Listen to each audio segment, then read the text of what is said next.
हाय friends नमस्कार welcome to my mini blog. तो आज मिनी ब्लॉग टी संध्यारू स्टार्ट करी पूरा कला कला कड़े धला धला बिरी को बरा बन दी जो थे कि भूसरंग पत्र कंचा लंका धनिया पत्र आ पिज को पकई पूरा गोल गोल बन दी सेप टे इे सेड हो जाता।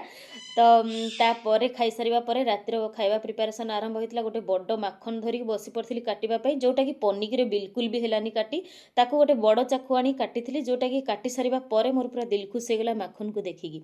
तो यही माखनटा नानी घर आनी अनभित तो ताकू माने मन संभाली पारानी सांगे सांगे काटिकी बसई देती तरकारी। तो रातिर रुटी सहित तरकारी खाई सारा पर सकाल को देखी पार्थे केते बढ़िया खरा होती। तो बड़ी को लेकिन सुखे देलु सुखे सारापर पुणी खाଇବା प्रिपेरेसन आरंभ हो जाता जोटा कि चिंगुड़ी के आनी घर को। तो चिंगुड़ी को प्रथमे दे देती हल्दी किसी लुण देकी भाजी देती तापर बने देती सोरिष मसलार बेसर। तो तापर पुणी अधा चिंगुड़ी की मसला दे भजा बन सारा पर आलू को चेका चेका भजा होता मसला दिखाई सुकुआ भजा सहित पुणी कोबी शाग भजा बसिकी पखाड़ खाई देलु खरारे।